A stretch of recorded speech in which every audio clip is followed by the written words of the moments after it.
I've taken to starting meetings. I'm often there representing the private sector in the environmental community conversation, and given the importance of the economic argument on behalf of energy and climate, I often start it by saying, we're here from the private sector and we're here to help, basically, because we're here to mobilize the business voices in support of action on energy and climate. And I wanted to follow on that powerful talk right before dinner. If you care, you have to be political. And I think what a lot of people have struggled with is that we have to get away from the fear of being political, being dirty or bad or underhanded. In building organizations, some people won't want to be on the boards of directors of 501c4s or PACs because it feels not pure, like a 501c3 is a pure organization.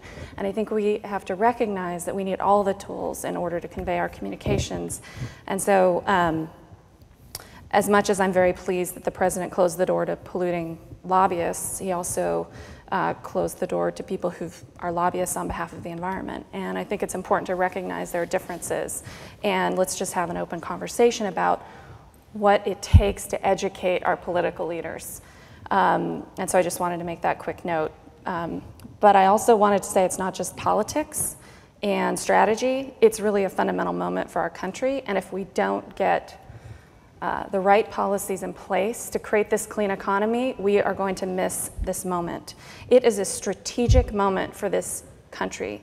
And what makes me so disgusted is people playing to the fear that we can't do this. We're America, we're innovators, we're entrepreneurs, we've always been able to do it, we've always rallied behind it, and they're telling us we can't do it.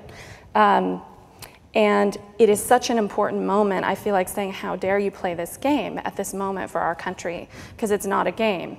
We'll miss out on the strategic industry for our country, the strategic clean economy, which is everything around the world going forward. Resource scarcity is getting more abundant. This is about our ability to create those technologies, those practices, and compete in that new industry. We won't create the jobs, the manufacturing won't happen here, the installations won't happen here. And we won't lead on climate and the clean economy without federal action in this area, without continued leadership, policy making and leadership in this area. Without leadership in this area, not continued, it hasn't happened. And although we're focused here on climate, I wanted to note that it's also bigger. This is what a lot of us are calling the clean economy, the sustainable economy, water, bio-based chemicals, everything. And it's also about restoring our natural systems and bring that into the conversation as well that we've been having.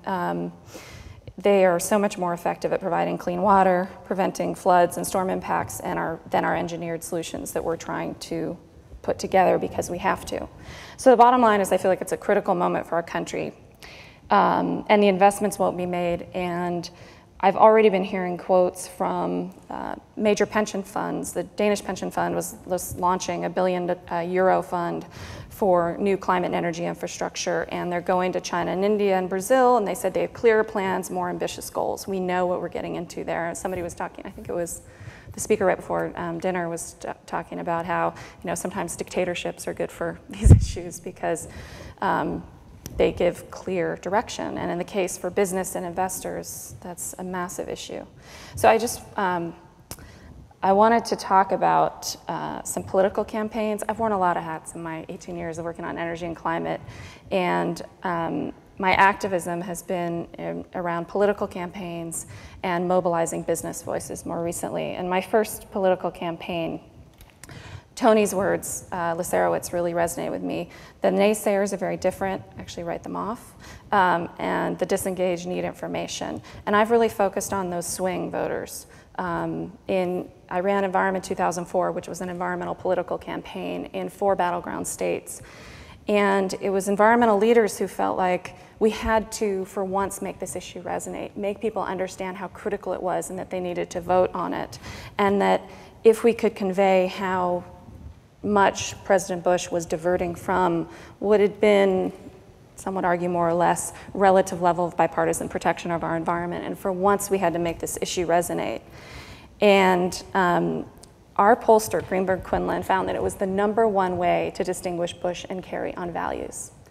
And people are so caught up with issues, and people are saying, you can't talk about the environment, it doesn't work as an issue. But it was the most effective values message in that campaign, and no one was talking about it, and the consultants didn't let John Kerry talk about it.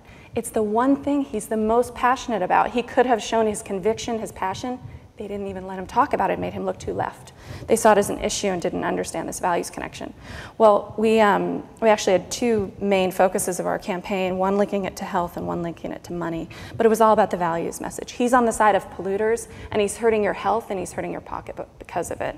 And I'm happy to share the ads with others later. I'm not going to take the time to show you, but I just want to harken back because it was this little pilot $2 million political campaign, and it was incredible how effective it was with these swing voters that we were targeting, and everyone was shocked.